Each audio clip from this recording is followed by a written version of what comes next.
What? I did. All right. Good morning, everybody. It's 8:30. It is. Yep. Confirmed. And welcome, as I said, to the 21st of October meeting of Te Puna Kōrero. We will start with apologies, which we have one from Taku Parai, and we'll note that Councillor Ngalo is zooming in. So that moves us to item 2 on the agenda, which is... Yeah, oh, sorry, I'll move that, seeing as we do have. Seconded by Mayor Baker. All those in favour? Yep, starting well. So let's see how we go from there, shall we?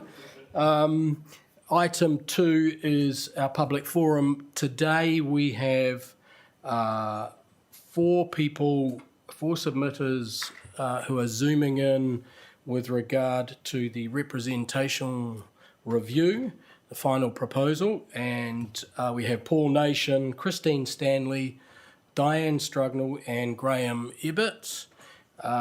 Welcome to you. We'll get to you shortly. And we also have Mark Neeson, who's going to be zooming in on the public side of item 6.2, the transport program and funding. So I'll move to item 3, which is conflict of interest declarations. Are there any conflicts of interest? Excuse me? No. There aren't. Let's move on to notification of items of extraordinary business, of which there are none. I have been advised there are none. And then item 5, which is confirmation of minutes of the Te Puna Kōrero meeting of the 7th of October 2021.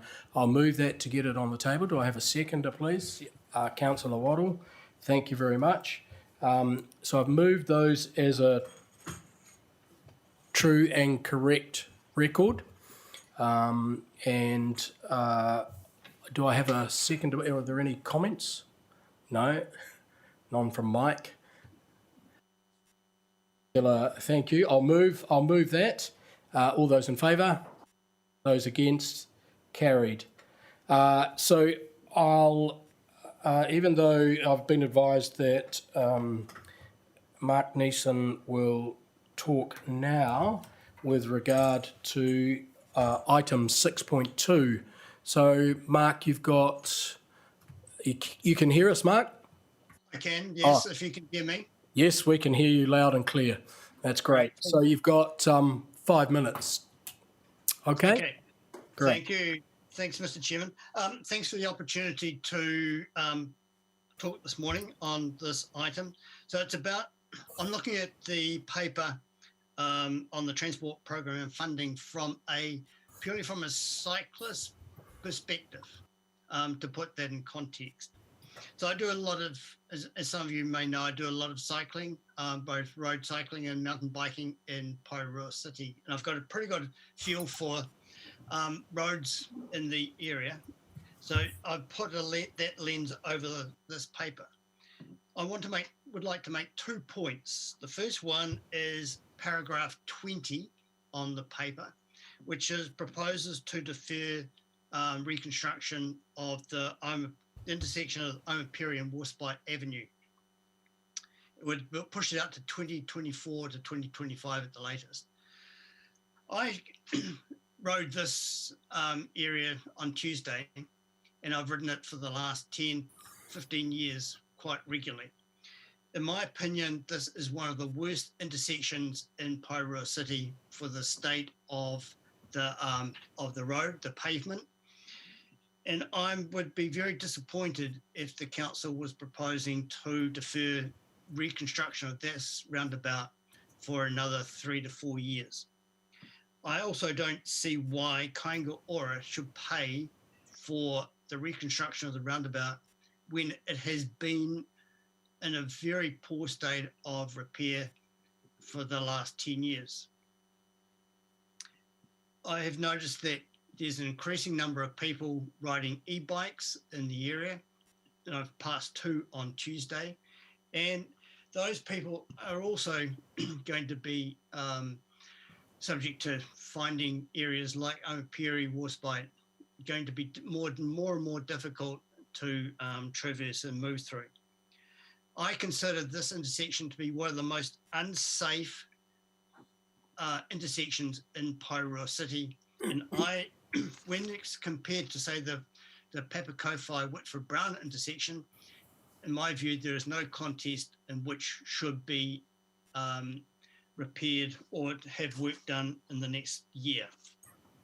That's my first one. So I'm inviting councillors to consider seriously whether to defer the Opiri Warspite Avenue reconstruction. My second point is paragraph 26, subparagraph A, which proposes to defer the Papakowhai to Parramatta Station footbridge improvements subject to the preparation of a walking and cycling plan.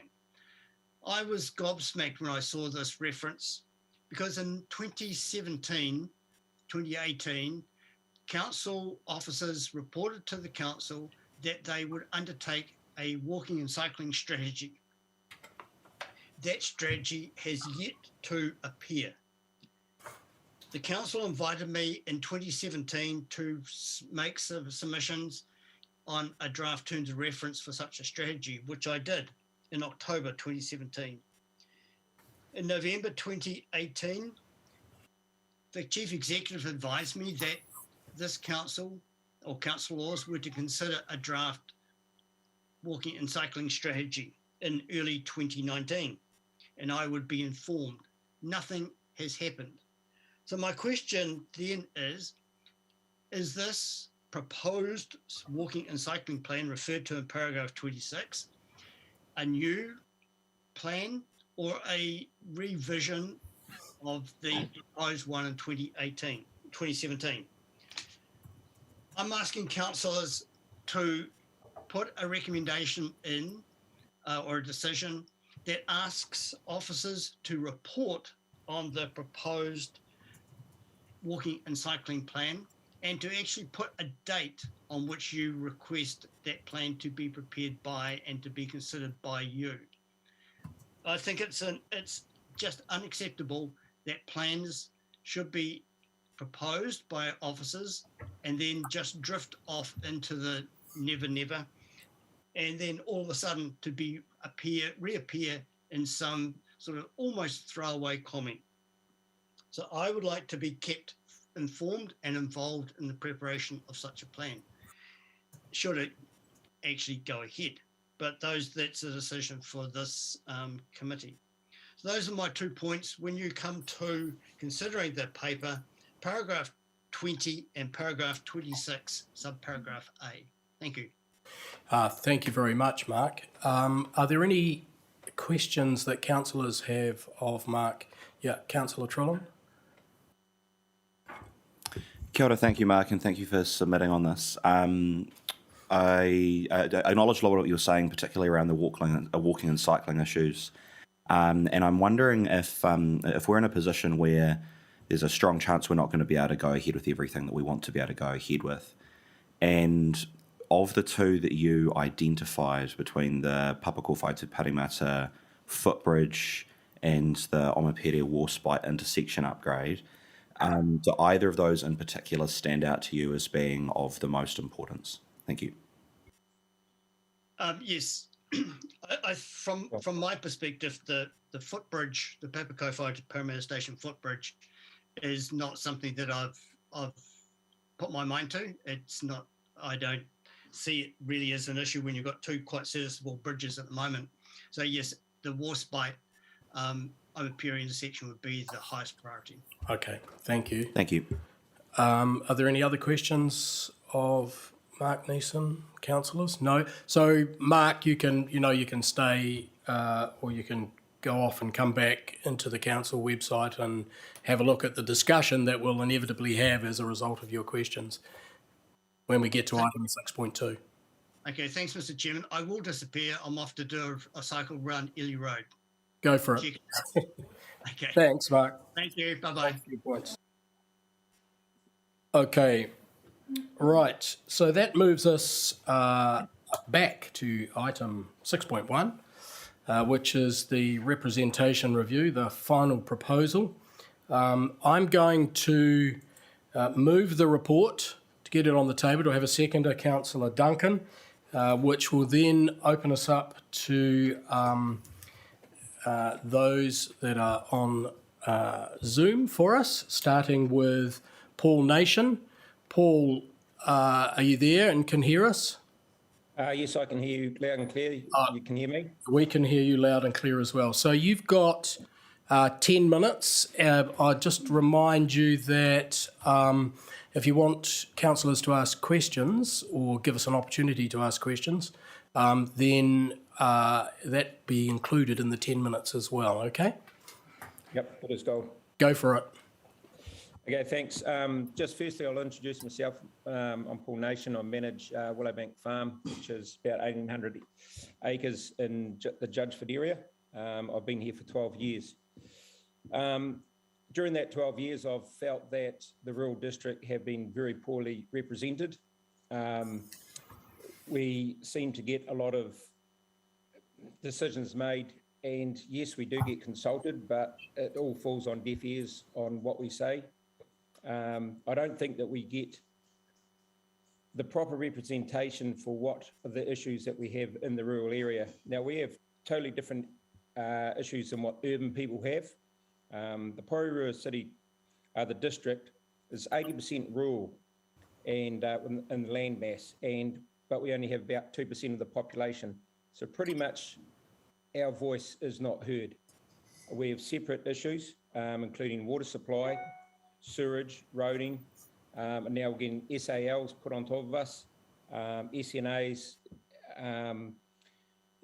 which realistically is restricting us from what we can use our land with without permission from council. The fact that, you know, we can put in submissions against the SALs, which we have done, pretty much will fall on deaf ears because it's one submission against 20,000 people in Whitby or however many it is that like looking at our nice green fields. How would you put it? You know, that's a right. Well, that's a privilege that the urban people have to look on our property. It's not a right. And with all these other decisions that are coming on, it's actually becoming their right to be able to tell us what we can and cannot do on our land. And you can't really go along and just say, well, just put your hand up to be elected and get on council and have your say, because nobody in Whitby or Parramatta or Porirua know who the hell I am. So it's because we just don't have the numbers. So I feel that a new rural ward should be implemented, which just involves the rural people, and they have one councillor to support them. And as I say, PCC obviously believe that the rural sector is of a great value because of the fact that they do want their green fields and they do want the SALs, etc. So I think we need to get represented properly from the from council, which is why I think that a rural ward should be implemented. That's probably pretty much about it. So you got 7 minutes to fire back at me. Thanks very much, Paul. Councillors, does anyone want to ask a question of Paul? Yes, Mayor Baker. Paul, you did used to have, in the previous term, a councillor elected from there, obviously, Bev Wakeham. Did you find that made a difference or not? Not really, to be honest. I think, I really think that, how would you put it?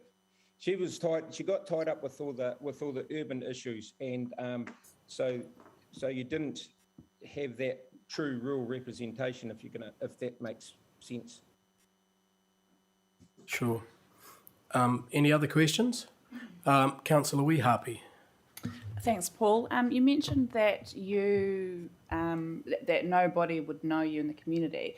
Have you ever got together as a rural community, to organise and to support someone via an election campaign? Because, there are a lot of people out there that don't know people when they first start, and they do make a huge effort to get noticed and knock on doors and get elected. So have you actually got together as a community to discuss that? We have in the past. We have in the past, especially when Bev was who I did vote in, was running.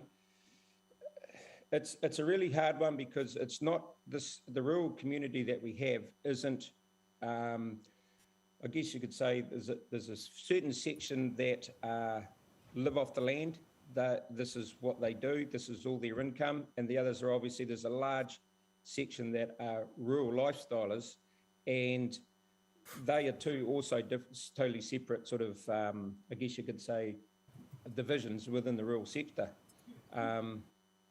So coming across for everybody like that is very hard because there are a lot of people that are the lifestylers side of it that just don't, they're happy going to town and they come back.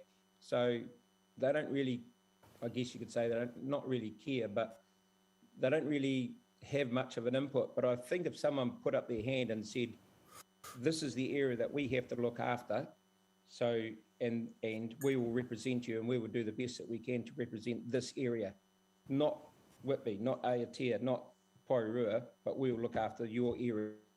I think that would come across a lot better. Thanks. Councillor Morell. Thank you. I'm not defending myself or any of our councillors, but your residents association, the Pāwatahanui Residents Association, is a fairly active organisation, but they will not allow any of us to represent them represent council at their meetings. We are not invited to their meetings. We attend every other residents association meeting in the area with their regular meetings, monthly meetings, but the Pāwatahanui ones will not invite us as a standing. So that is does pose some difficulties for us because we don't necessarily hear everything that you in that community are looking for. Do you know? Can I just ask the reason why you think that is that we're not allowed to attend? I think that's probably more of a question that Diane will jump down and get on board with, to be honest.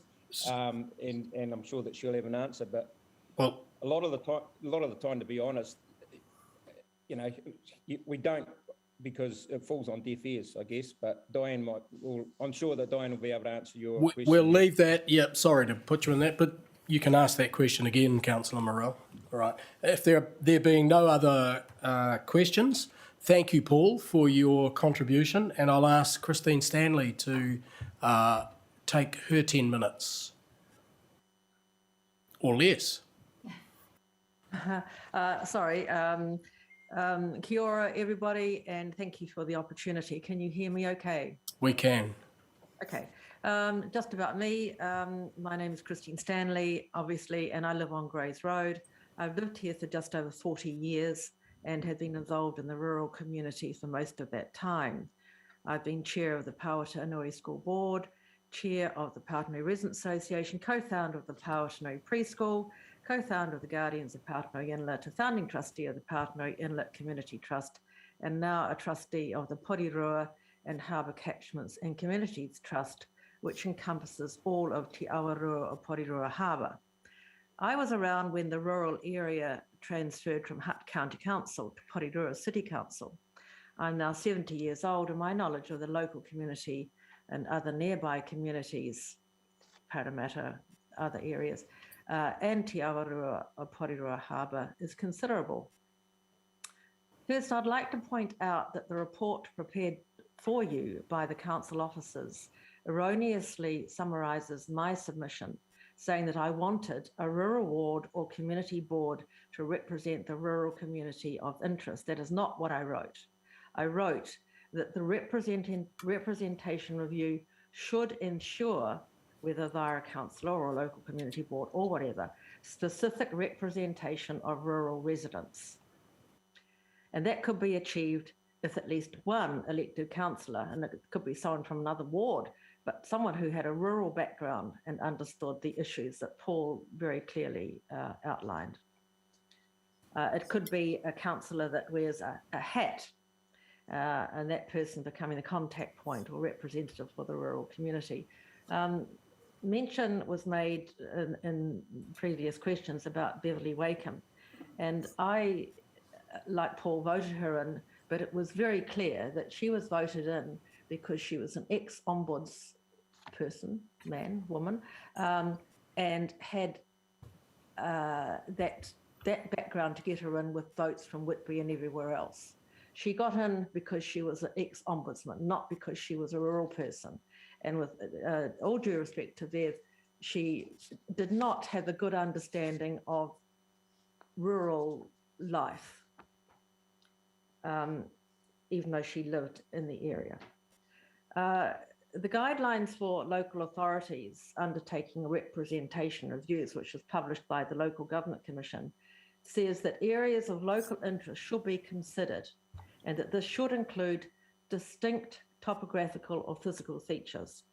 The rural area of Pawatahanui, Judgeford and Paikokariki Hills is a distinctive physical area.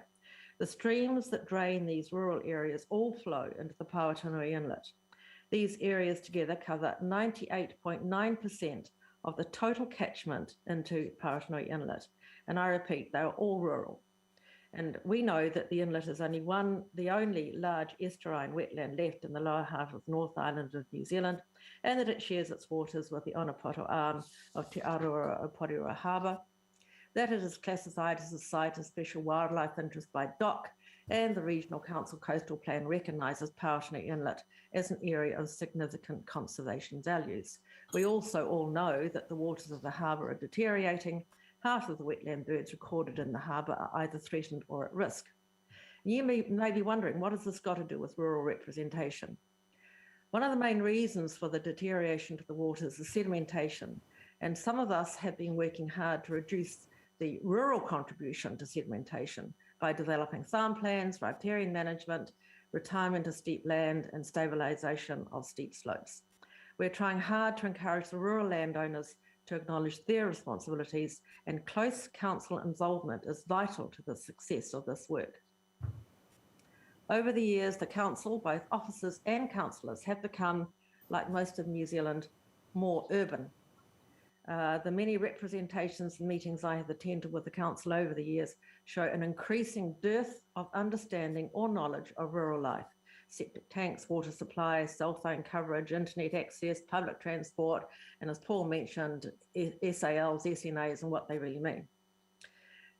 Most of our roads have high speed limits with little acknowledgement for those who actually live and work there. The roads are mainly used from people outside of the area as arterial routes.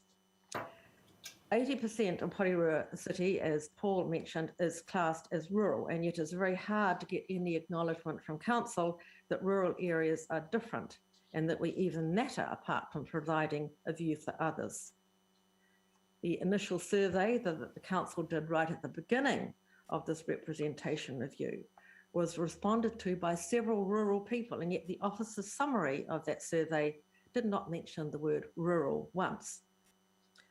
There are going to be a lot of changes in the rural area of Porirua in the near future with the development of the district plan, and there needs to be a better understanding of exactly what the issues are going to be. The days of presenting to council and having to remind them that there is no water or sewage systems, which I still have to do, should be over. Please include some kind of rural representation somehow around your table. It certainly is not guaranteed within the council. Thank you, that's it. Thank you, Christine. Councillors, are there any questions of Christine? Do you want to put your question again? Okay, we'll put it of Diane then. Any questions? No.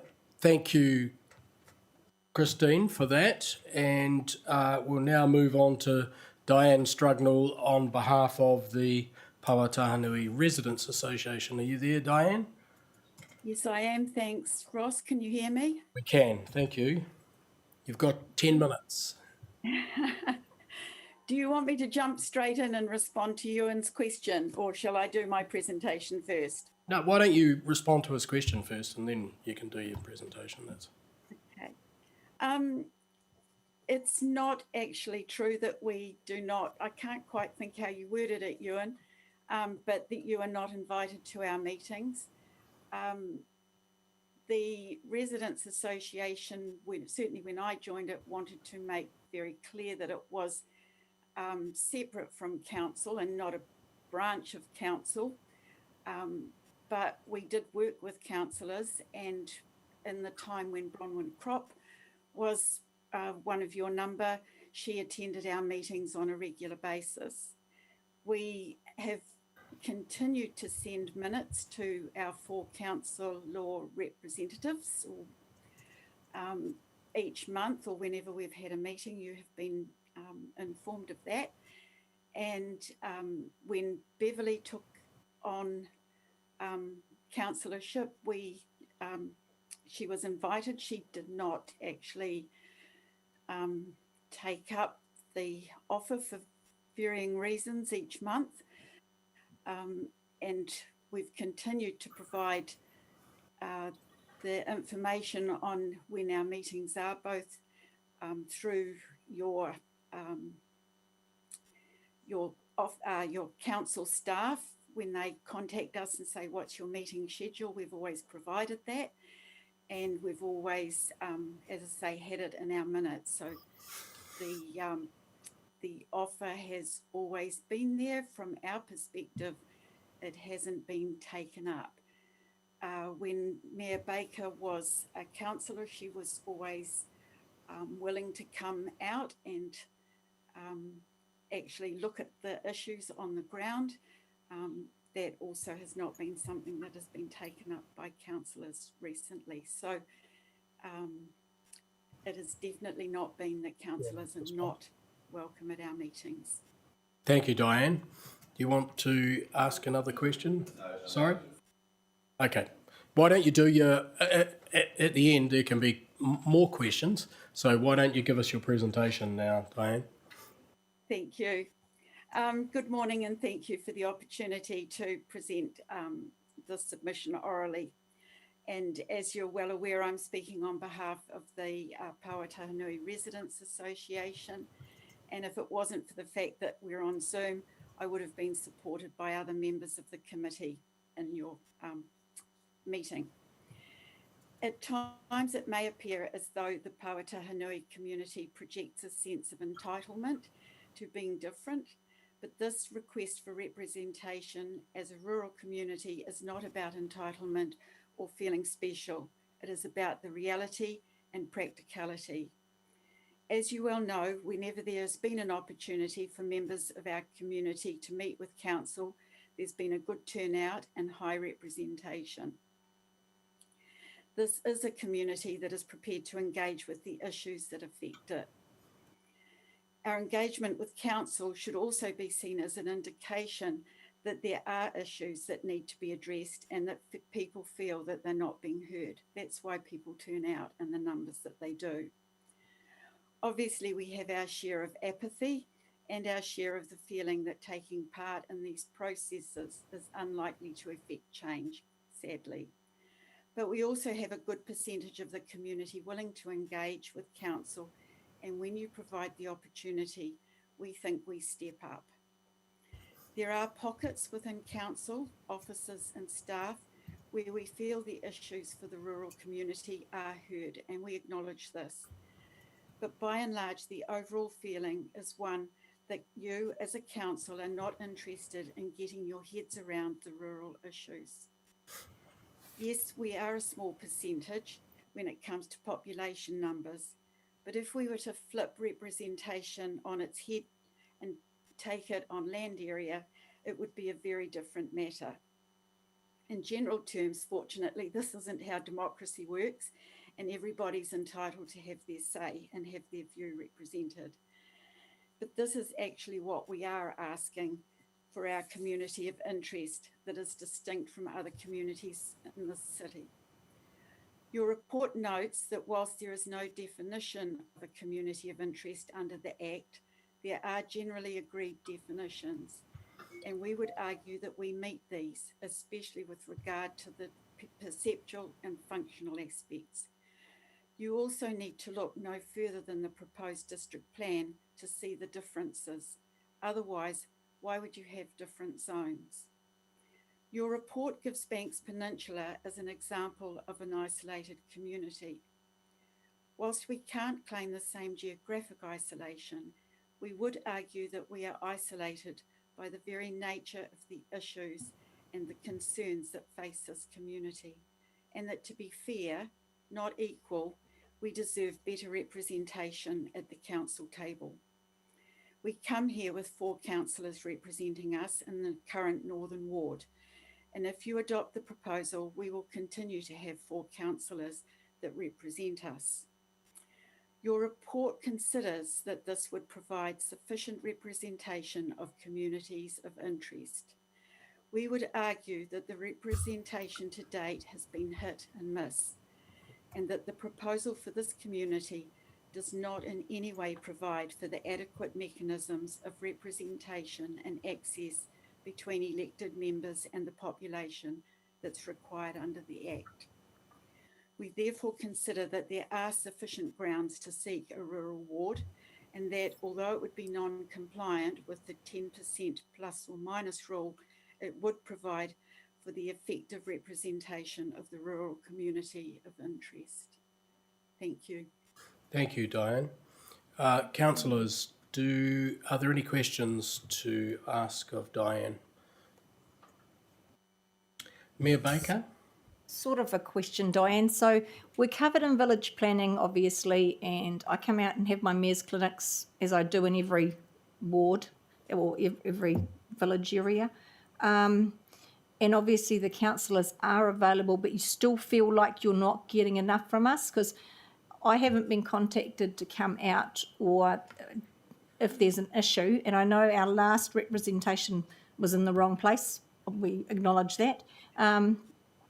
But it feels like if you had one at the table, do you think you would get extra votes around the table? Or is it just, I'm struggling to find out how one more person, you know, if they vote for something, are you going to get the extra numbers you want? Because I feel like I do hear you and I do listen to the rural community just as everybody else. So I'm sort of struggling to work out how that one extra person would work. Happy to make a councillor available like we do for all the others, but yeah, I just can't work out the extra where it's coming from, I suppose. I think it's tricky, and I think both Paul and Christine have alluded to it as well.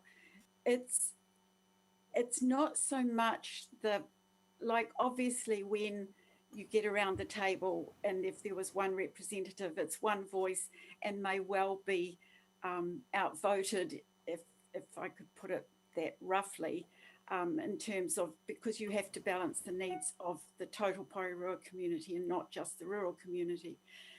But it is having somebody who we see on the ground, and I know you have the clinics, and I know that you're, when we ask, but it's actually not having to ask all the time.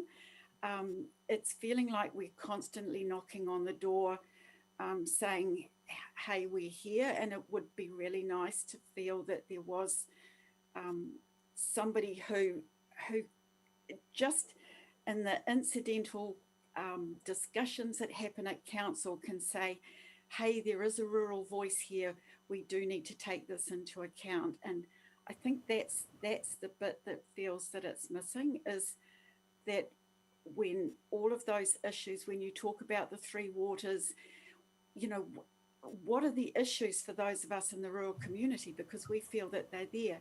And in part, it feels like you should sometimes be knocking on our door a little bit more rather than us having to constantly knock on your door. Thank you. Thank you. Councillor Duncan.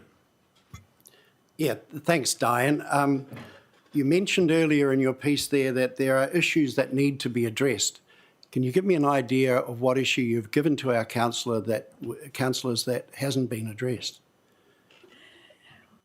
I think that possibly roading is a big one. There obviously are a lot of the issues, and Paul alluded to the SLAs and SNAs, SALs, SNAs. I know that these are now through the district plan process, but even when things get to that, before they get to that point, the Three Waters is seen very much as an urban issue, but as a rural community, we know that there are going to be huge implications for us. So, we hear the voice that's coming out from council, but it seems to lack some of that feeling that identifies us within Porirua as well. And we do feel part of Porirua, and it just doesn't feel like that ever comes across. I don't know that that answers your question, Mike, quite, but those are the district plan, Three Waters, roading are the ones that kind of hit me right up front. As Christine, well, that comes under the Three Waters, septic tanks and those issues. The riparian, I spoke about that at the at your long-term plan hearing, about the part of riparian planting that was part of your budget. That didn't seem to be heard. Yeah. Okay, So- thank you. Thank you. Councillor Trillam. Kia ora, thank you. I just wanted to clarify based on the answer to Councillor Morell's question earlier. So would you be willing to have a Northern Ward councillor regularly attend each Residents Association meeting in Pātahanui from now on? We certainly, I mean, when Bronwyn was there, she did, and we had that expectation from Beverly, which didn't happen. So, I mean, I can't, I'm speaking as a representative of the council. I can't, sorry, not of the council, of the committee. I can't specifically, definitively answer that, but I don't see any problem with that. Just to follow up from that, would it be possible at the next meeting potentially to have that as a agenda item to discuss in the committee and to communicate the response of that to the councillors? Because I know for a certainty that I think all four of us would be willing to attend those meetings if we felt like we were welcome to attend. Thank you. Yes, look, Josh, if you go back in our minutes, and I cannot remember which meeting it was, we did actually discuss it. I don't know whether it was earlier last year. Oh, time seems so far away, but it has been on our agenda, and I will try and find that piece, and I will definitely bring it up and put it on the agenda for our next meeting. Definitely. Thank you. Thank you, Diane. Are there any other questions of Councillor Sayuli? Thank you, Diane. Hey, I'm just, I was wondering whether, being around the table, just hearing some of the comments that's been around, and I'm not sure whether you have been aware, but as I've sat here now, like for over, it's my third term, and each term that I've been here, I've actually heard councillors in the Northern Ward speaking on your behalf quite highly. Ewan is one of those active ones around the table who's always kind of like talking about, you know, how about the rural sector, you know, and so, and same for Councillor Wakeham. And so I'm just suggesting that, you know, when you talk about kind of rural, I mean, you could also argue for the coastal areas too, you know, that there's no one around the table who's represent the coastal people. So my question is, in terms of, it has to be a question, eh? I'll allow you to continue, Councillor. So I'm just kind of, in my view, I felt that even though we don't have the feel of it because we don't live in the rural sector, but I actually honestly feel that those who've been around the table have been thoughtful and mindful of the rural sector, including us. And I mean, admittedly, I don't live in the rural sector, and I totally don't completely understand, you know, or feel because I don't live there. But I know that a lot of our councillors, and especially I mentioned Councillor Morell, who's very vocal about support for the rural sector. And so we try our best to kind of represent the entire city, even though we are from different wards, but we're actually elected for the entire city, not just our specific areas. So if that kind of helps in a little way, but yeah. Thanks, Diane. Thank you. I mean, it's very difficult because you're sitting there and representing, and I'm sitting here representing a wider community of interest, and not necessarily all of the, I have to be very careful here, not necessarily all of the views that I'm having to represent are those of my own personal experience. But just as you have to represent a wider group of people, I'm also representing a wider group of people. And very definitely within our community, there is the feeling that, and what saddens me is that as these processes go on, more and more people say you're wasting your time, why are you bothering to speak? Because we're not being heard. And I think that is the sad part, because it definitely feels that way to a lot of people. And if I'm really honest, today I was like, oh, here I go, talking again, and is it going to make a difference? I'm not sure, So I'm representing a general feeling. As I said, it's hit and miss. I think there are people that listen to us, and there are people that genuinely, both your officers and your councillors who do try. It's maybe a communication thing, and I'd like to see that improved because it would help.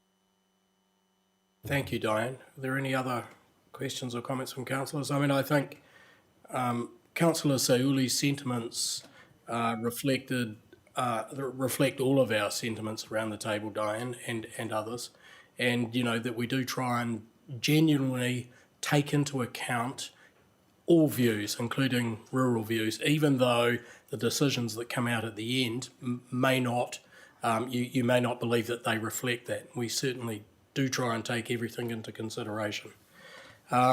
So there being no further questions of you... Can I just make a No, comment? Unfortunately not.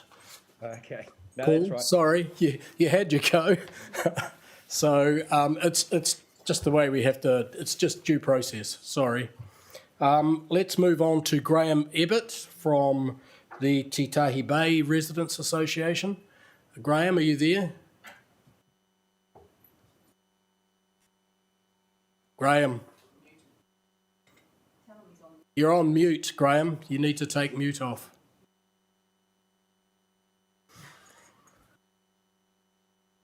There's an M. You're still muted, Graham. We can't hear you. I'm here now, am I? You are here now. Yes, we can hear. Okay, right. Thanks. Our submission is very simple, basically, and it'll be very quick, I suspect.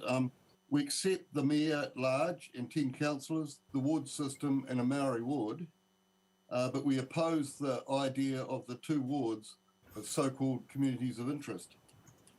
The reasons for that are that neither the proposed Patanui nor the Onipoto wards can be justified as groupings of communities of interest. And just looking at some of the examples, our seaside community of Titahi Bay can be seen to have little or no things in common with the areas across the railway line of Waitangarua and in the east, and likewise with the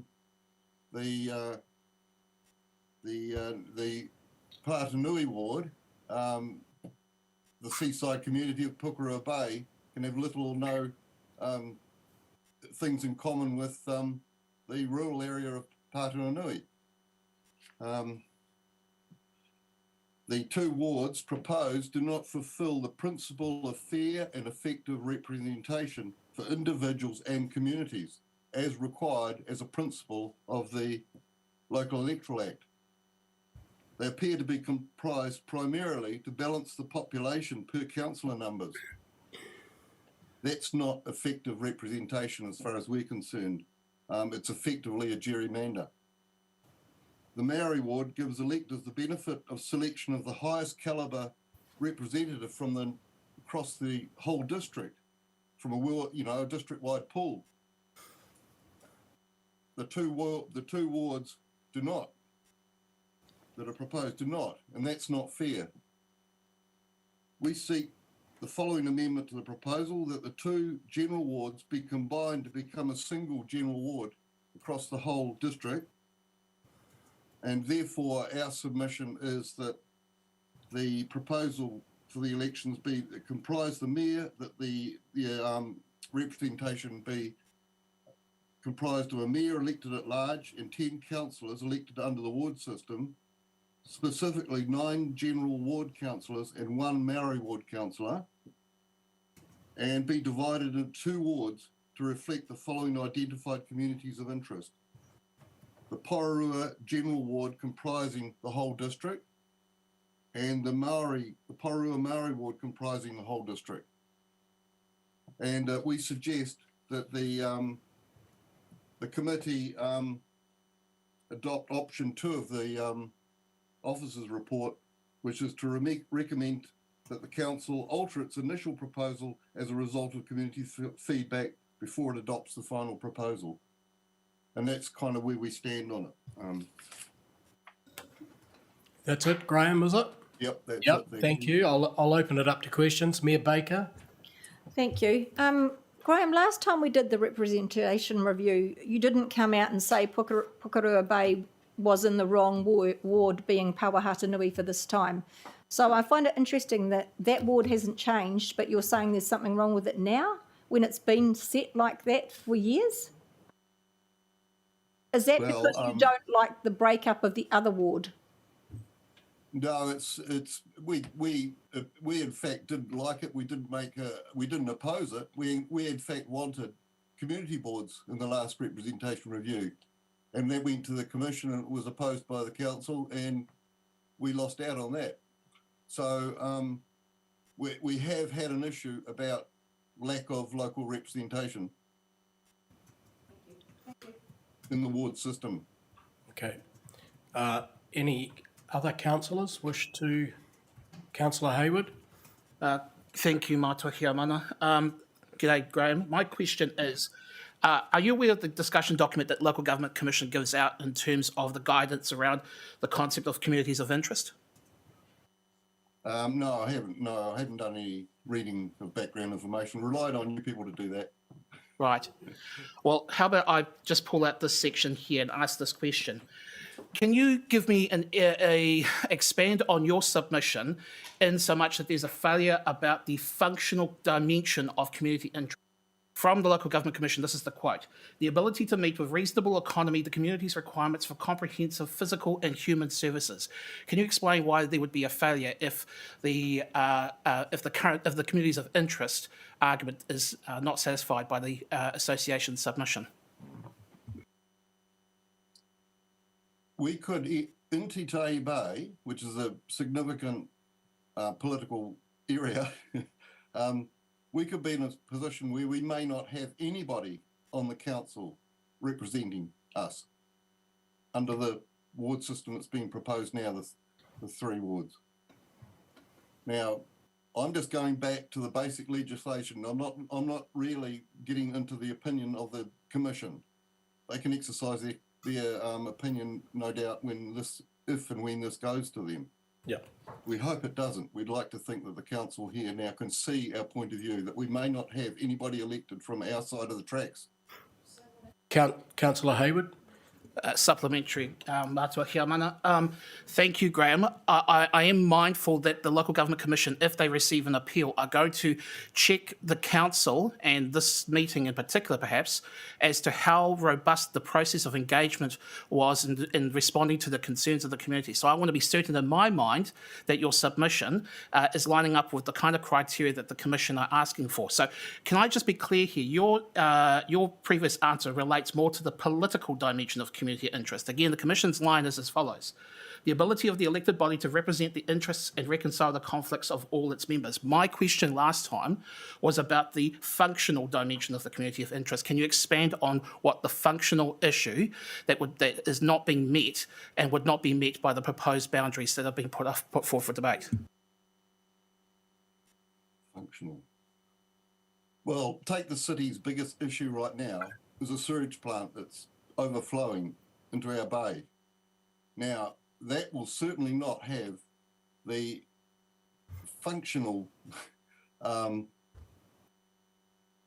approach from the east that there would be from representatives in the west who live in the bay. And that's, to us, the biggest number one issue at stake that's not now being addressed. Do you want to respond to that, Councillor Hayward? Yeah, you've heard the answer. Councillor Weehapi. Hey, thanks, Graham. So just to be clear, you as an association are against anybody from the east representing you from Te Tahi Bay. Is that correct? No, definitely not. No, what we want a balance. We want fair representation, and we can see that there could be a possibility that we don't have that at all, that we have no representative from our side of the tracks. Noted. Councillor Trillam? Kia ora, Graham. I'm a little bit confused, so I hope you can help me out here with an explanation. But my understanding is your concern is with the proposal as it currently stands that we could be in a position where there isn't necessarily anyone representing specifically Te Tahi Bay on council. The proposal that you have made is that we don't have any wards and instead that we elect at large.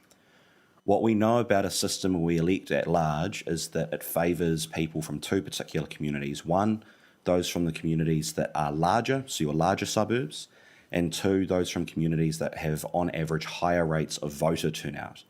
Now, neither of those criteria actually apply to Te Tahi Bay. The largest suburbs are in the north and the east, and the largest voter turnout we know is in the north. So in a situation where there isn't any wards, on average we would see likely more councillors from the north and fewer from the current western ward. So to my mind, the reason I'm confused is the argument you're making doesn't, to my mind, align with the proposal that has been made. And I'm wondering if you could just try and clarify that for me. The comparison we're making in the end is that the Maori ward has the electors on the electoral roll for Maori ward have the advantage, the privilege of being able to select a candidate of high calibre, the highest calibre in the city. The position we would be in would not have that opportunity, and we have a history of having some pretty poor representatives from our area who haven't been up to scratch as far as we're concerned. We wouldn't be in the situation with the sewage plant now if we had, we believe, in the past.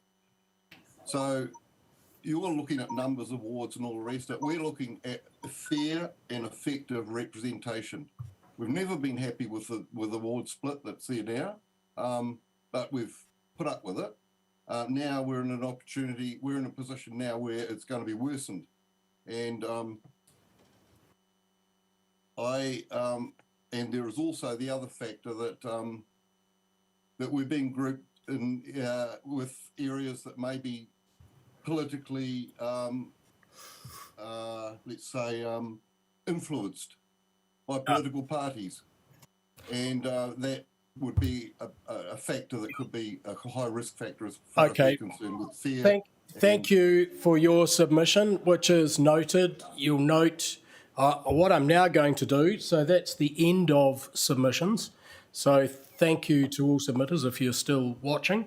I'm now going to open it up to councillors to make any further comments on the recommendations that we have in front of us, taking into account what the submitters have said as well. So, Councillor Morrell, you want to... Well, I just want to take strong exception to those comments.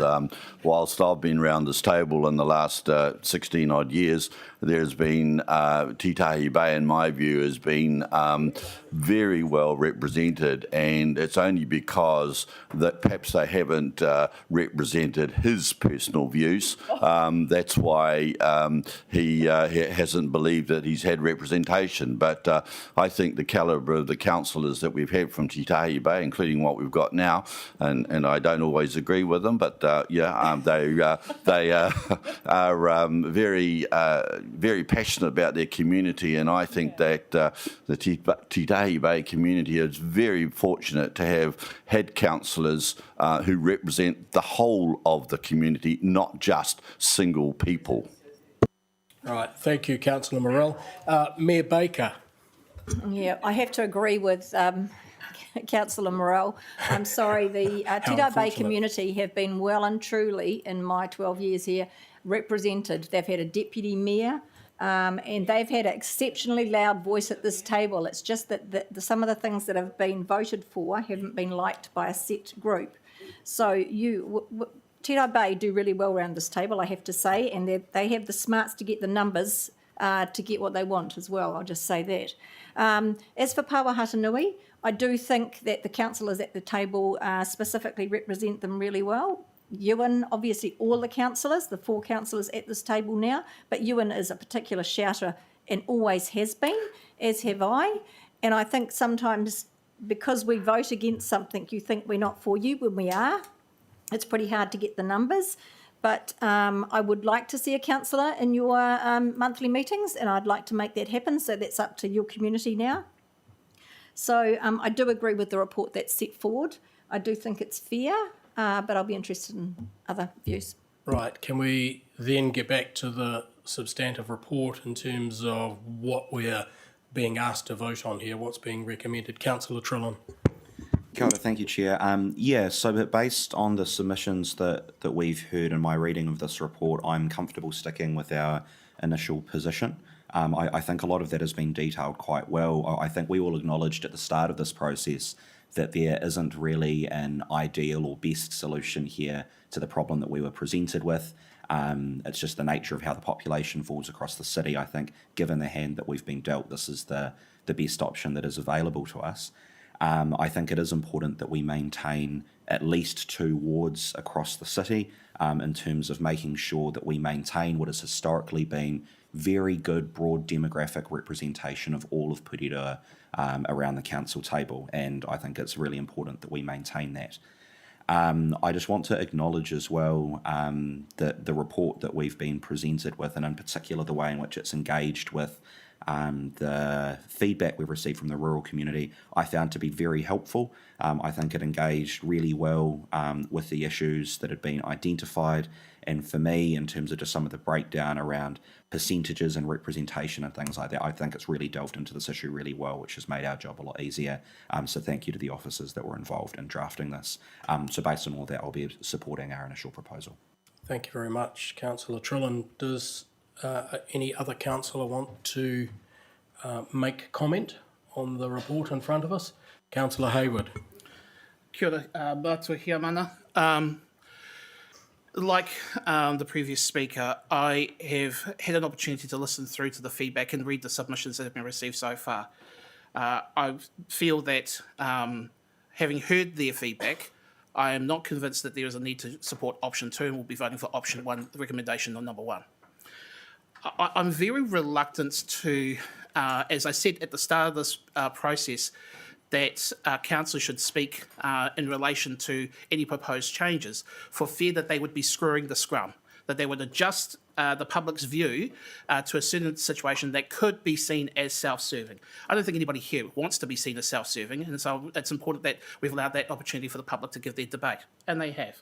There will be individuals who will be upset across the city and think that the solution to that problem is by adjusting the boundaries to advance their interests. Perhaps the argument actually is that they actually put up candidates in elections and that the public figure it out. all of us here are going to have our terms expire at the end of this term. I actually note, just as a sidebar, that if this proposal goes forward, I would be the last elected representative of the Western Ward, which is not exactly a claim to fame I want to have. But point being that if we want to continue to serve, we're going to have to go back out and make the case that we have served our communities diligently. And we'll just have to work on our record to do so. Just the same as anybody else who puts their name up will have to be put against their record as well. As to the process, I'm very mindful that we want to have a robust process that should there be an appeal, the Local Government Commission can see that we have tried to incorporate and have consideration of the submissions from the public. I believe that some of the submissions today have been really great in terms of having that proper kōrero and actually trying to expand what the nature of the issue is.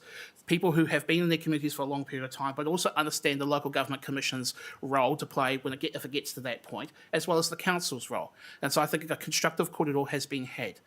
However, I don't see that the arguments would satisfy me in my vote right now. And so I thank the officers for preparing, especially additional material regarding the rural ward proposal that was mentioned in a couple of the submissions. My last point, Mr. Chair.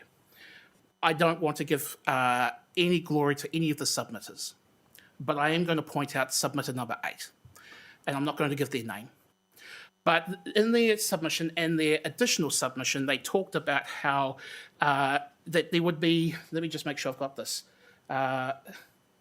mitigates my ability to select or oppose a candidate to stand in wards other than my own. And that there will be other individuals who don't vote, who don't pay rates and therefore do not deserve representation.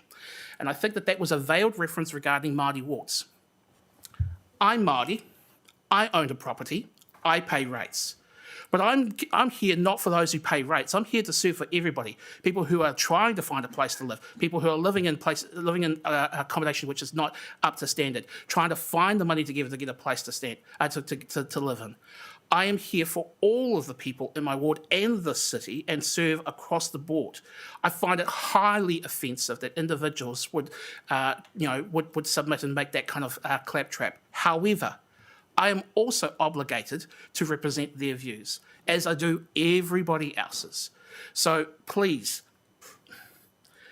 understand that I am supportive of the recommendation. However, I'm also pointing out that we all as a city have to bind together, and what a perfect way to do that is by having our wards named after the geography, our waterways, the very core of our city to begin with. Kia ora. Thank you, Councillor Trillin. Hayward.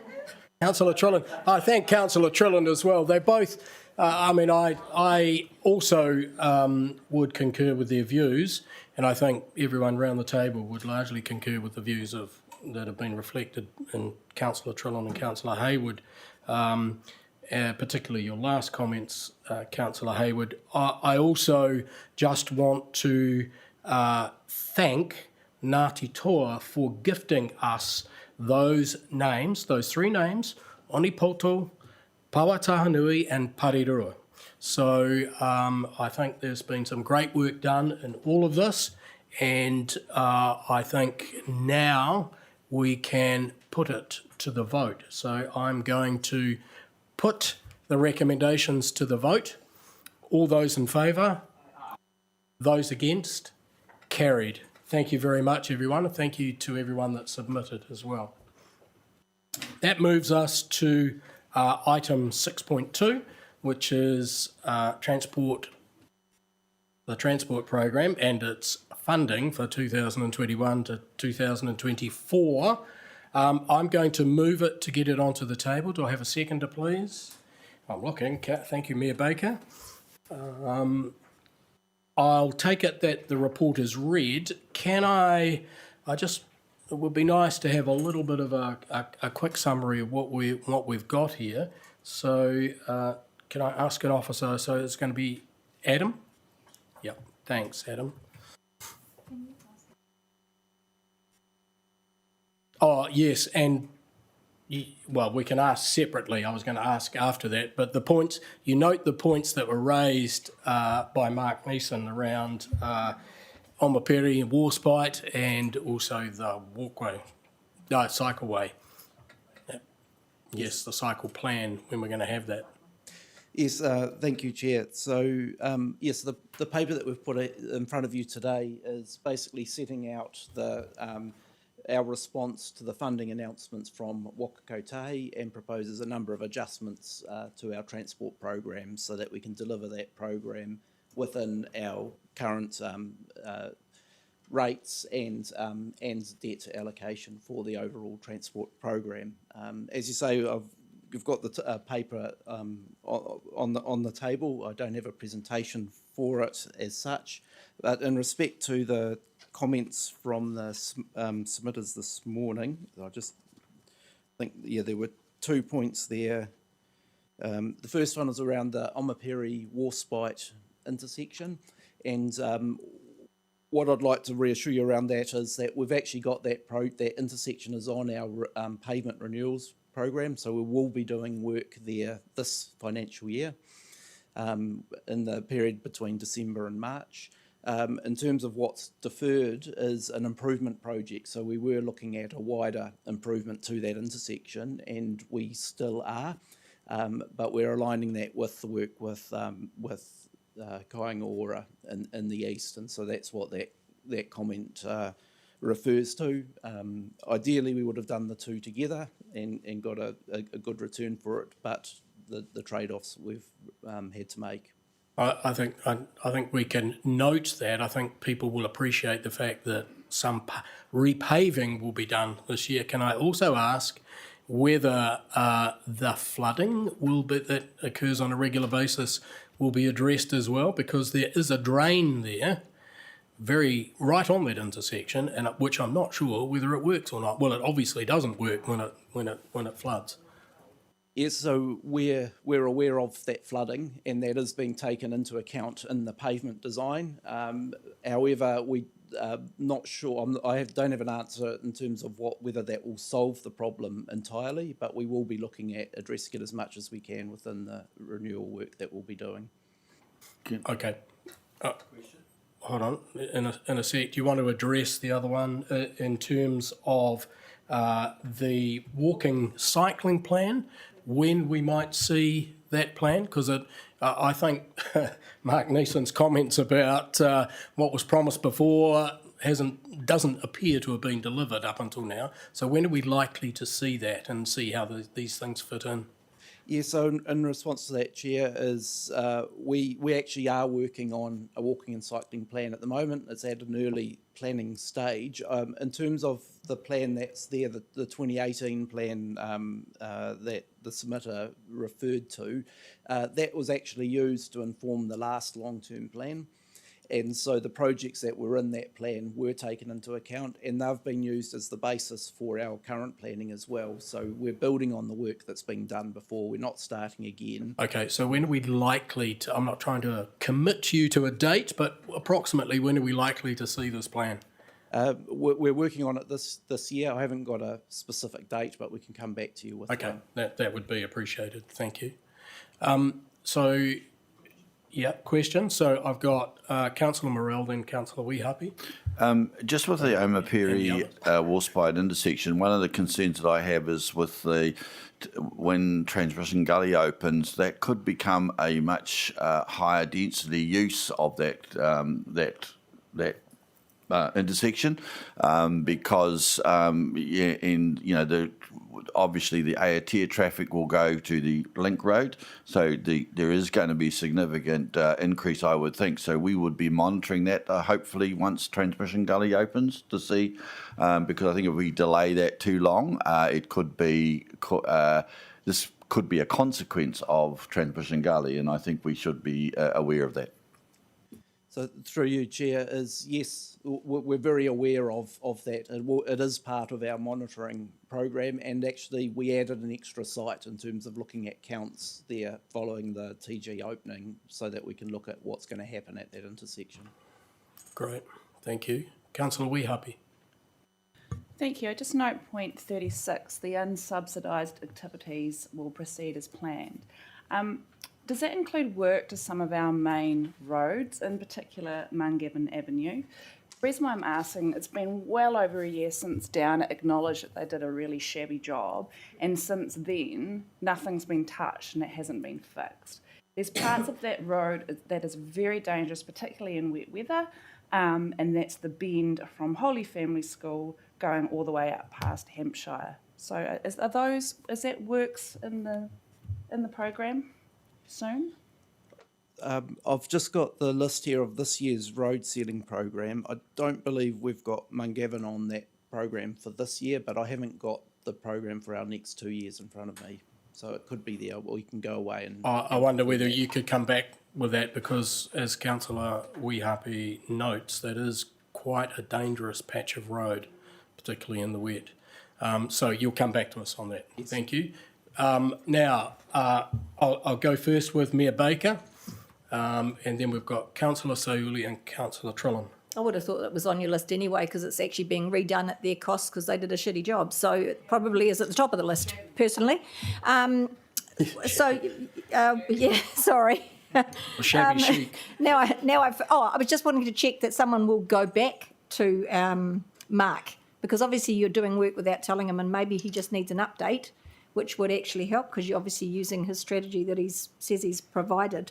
And with the Warspite one, you're doing the roundabout. Are you doing the bit that goes down past Tukura Māori? Are you going that far with the road sealing?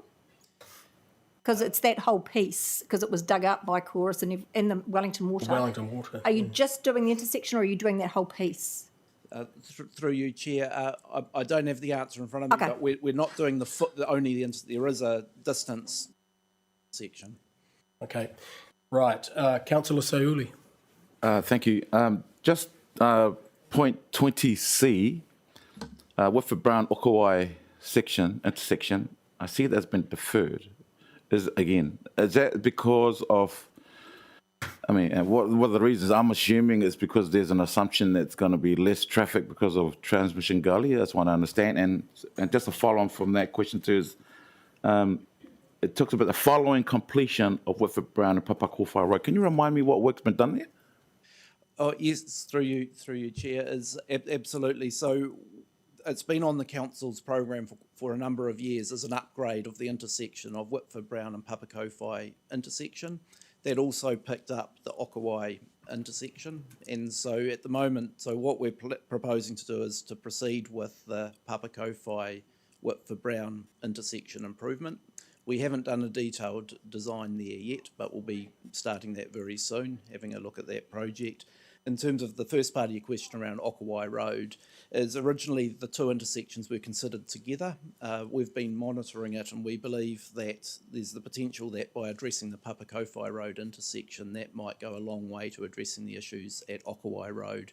So our proposal is we'll do the Papakowhai intersection first, and we'll monitor that, and then we'll come back and relook at Okawai Road if necessary. Just a follow-on question, sub-question. So with the Brown Papakowhai Road intersection, there's no date there for that?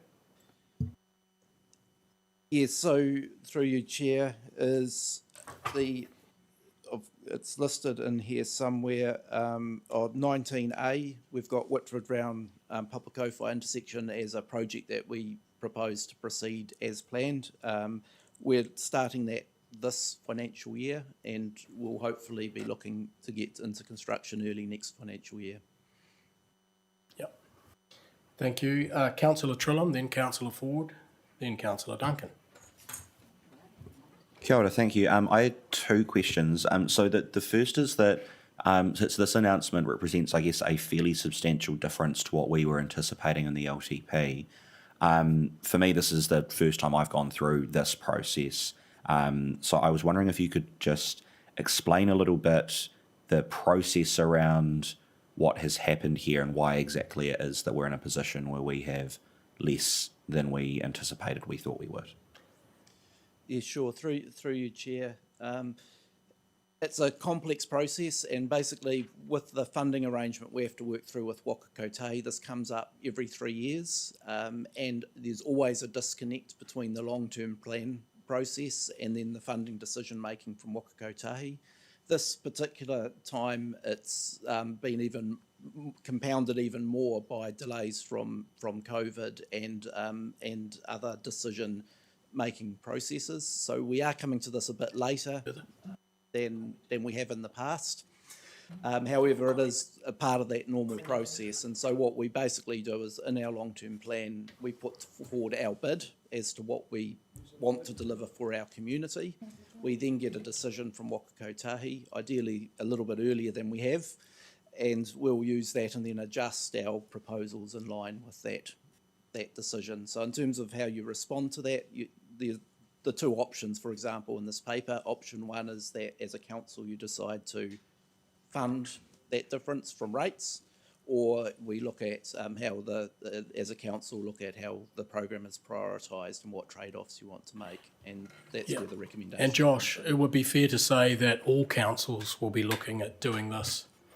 They'll be going through the same process because nobody got the amount of money from Waka Kotahi that they asked for. Mm. So actually, off that, I have a follow-up question from that, and then the last one I was going to ask. Obviously, we've seen the dollar numbers here. Could we get an idea of what the rates impact would be if we were to try and just proceed with everything that we wanted to do? How substantial is that from a rating perspective? Somebody else will answer the rating question, but we've already struck our rates, so we'd have to borrow to fund it. It's not a rating impact question if you choose to do it this year. Andrew? Yeah. I was going to say a rule of thumb, I think, Joe, $750,000 is about a 1% rate increase. So while some of the money would be capital and you borrow at 3.5%, something like that, but OPEX, 750,000, 1% rates increase, and you're being told it's an $11 million plus gap. Does that help you? Some sort of idea. Yeah, that helps. Sorry, it was Joe going to... Do you want to make a comment, Joe, or not? I think we've covered it off. I don't think we want to consider a rates increase for... Yeah. No, I was just making it clear that the degree of impact it says here. You have a final question? Yeah, and so I guess, and this is probably, I guess, to councillors as well, so my concern is that based on the numbers that we have summarised under 5 and the alphabetical list there, to my mind, it looks like in percentage terms that walking and cycling has been disproportionately impacted by this shortfall. And that's in the context of already comparatively very low expenditure on walking and cycling compared to roading. So to my mind, that's particularly concerning given our strategic priority of proactive response to the climate crisis. So I guess my point/question here would be that within this newly constrained budget, would it be possible for us to reallocate some of our funding that we've already set aside to prioritise those walking and cycling projects ahead of other roading maintenance projects? And if that is possible, what's the process we need to go through here to do that? Whoa, that's a big question. Yeah. Through the chair, you would need to tell us. So we've tried to put in this paper amounts of money, and if the mindset of this council is they'd like to do more walking and cycling over road maintenance, you would direct us with an amount of money and we would prioritise it. The only thing I'd say to you is the reason we're not getting the walking and cycling money out of the government is because it's spending it somewhere else in the Wellington region.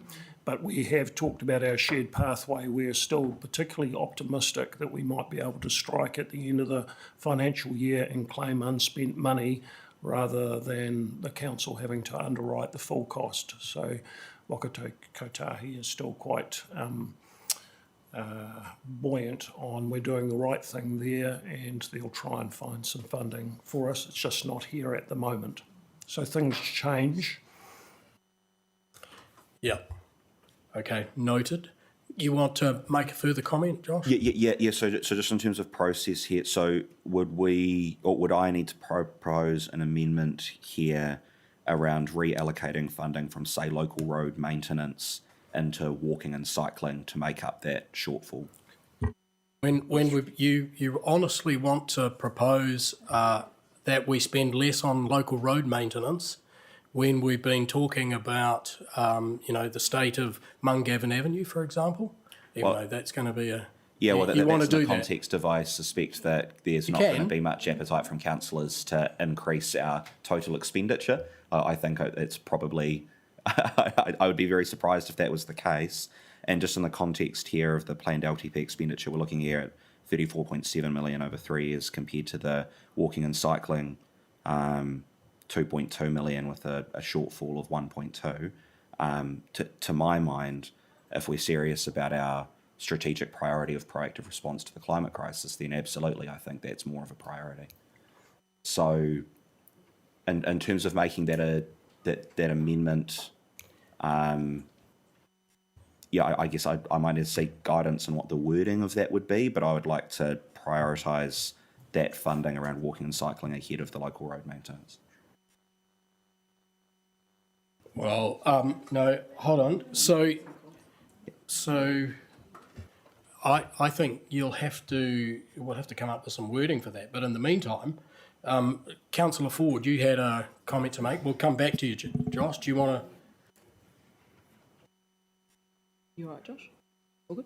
Do you have a question? Yeah, okay, sweeties. Yeah. Tairangi School is, so earlier on in this year, there was a child that was hit just outside on the crossing. How does your Road to Zero program, 22B, how does that align or merge with the safety improvements that you're going to, or the roading improvements that you're going to do at paragraph 20? Even though it is delayed, I'd like to know, you talked about widening that space, and 22B you talk about narrowing the areas around schools.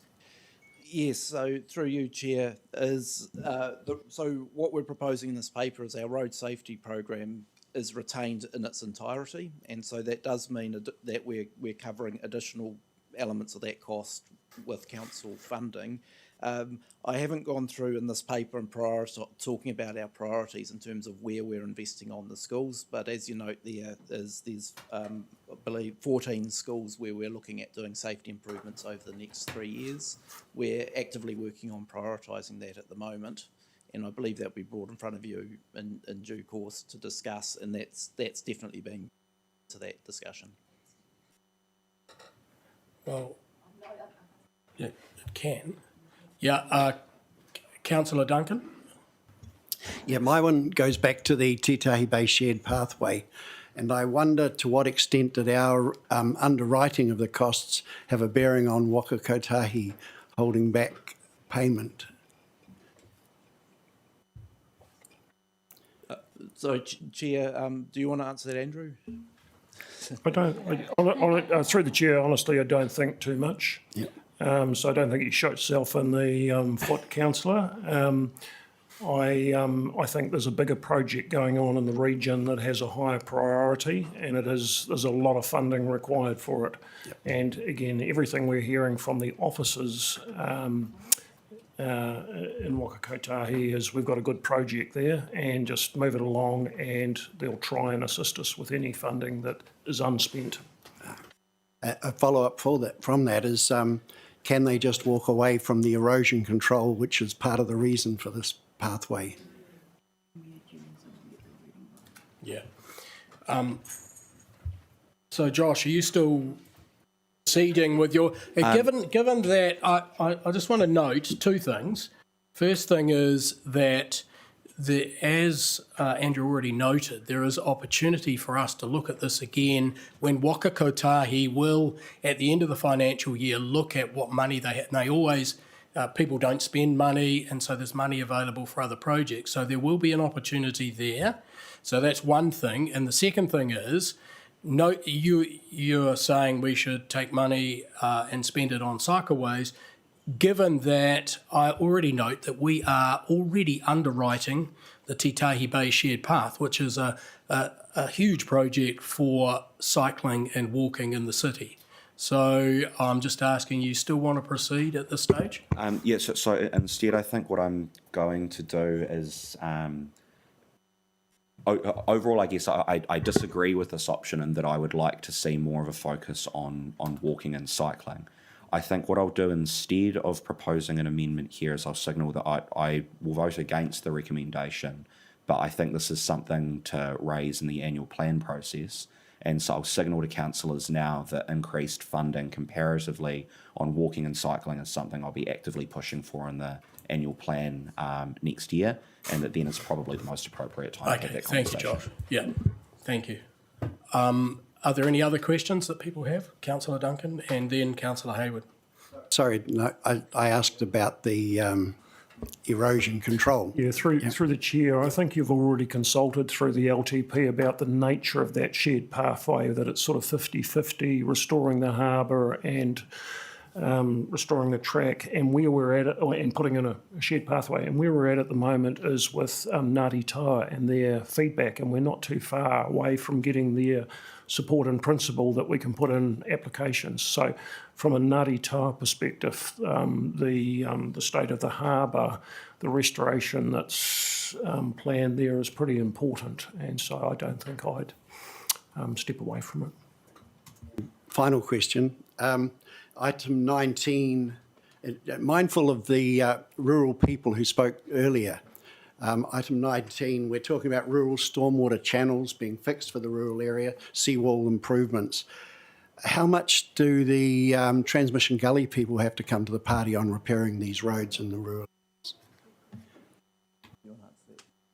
Through your chair, I'll pass it over to Daryl. All right. Through the chair, there is a condition of consent on the Wakotahi as a consent holder for such roads to be repaired. We are in ongoing discussions with them on that. Paikwakariki Hill Road is a prime example. Qualities, yes. So we are doing what we can. Okay. Councillor Hayward and then Councillor Weehappy, and then we're going to end it. The Mayor is arm up my back.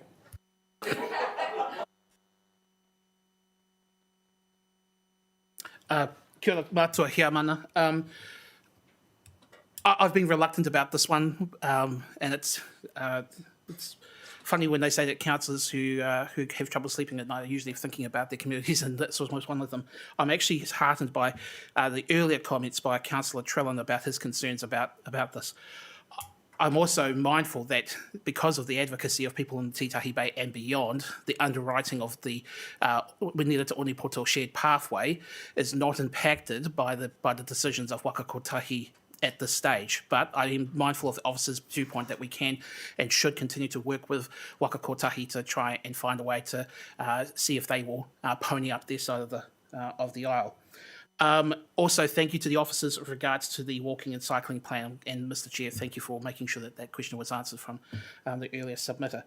I'm going to read out here the government policy statement on land transport sections, because I went back and checked this, because that's what, in the end, Waka Kotahi's funding is supposed to be related to. And we got a briefing on this last year as well. Now, in there, the strategic priorities included safety, better transport options, and climate change, and it will be measured by accident and fatality rates and greenhouse gas emission, as well as an increase in the usage of alternative transport options. I'm noting that a lot of the decisions that we've been forced to make here, because of the underinvestment by Waka Kotahi in Porirua, is contrary to the strategic directives that the government has set out. So maybe officers would like to ask Waka Kotahi, is Porirua City the control in some sort of weird experiment around improving safety and reducing climate change? Because it sure as hell feels like it. Finally, I just want to say, I also have been on the fence about whether to support this. I'm going to oppose it, but I'm going to point this out as well. In the last election, one political party said this: we'll continue to prioritise... Is this a statement or a question? This is the statement. What are you doing? I'm pointing out here that the Minister of Transport is responsible for the Minister for Waka Kotahi and making sure that it abides by the government policy statement. It has obligations here to continue to prioritise road safety initiatives, including those from Road to Zero safety strategy, as well as prioritising further investment in public transport, commuter rail, walking and cycling to ensure accessible, affordable and reliable choices and services for users. That's not being met here in Porirua. So if the Minister of Transport, Michael Wood, wants to give me a call, my number is 021 213 1173 so they can hear my context. I think you'll find that public transport and issues are being addressed in Porirua. Look at Plimmerton Station, for example, and a third platform and increasing the frequency of trains. So, you've got to put these things into perspective. But I note what you're saying. I'm going to allow one last question. Closer to the minister. Well, he can feed back to the minister. So, Councillor Weehapi. Thank you, Mr. Chair. My request is very simple. If we could please put Mungavin Avenue on the unsubsidised activities list, I will support this proposal. I note that was meant to be done by repair by the contractor, so they have noted it. Right, that being done, I'm now going to put the recommendations. I think we'll have a show of hands. All those in favour, raise your hands. Or hand. Those against? What? You can't have a bob both ways. Oh, yeah. Carried. Point of order. May I have our objections noted? Certainly. Thank you. Yep. Thank you.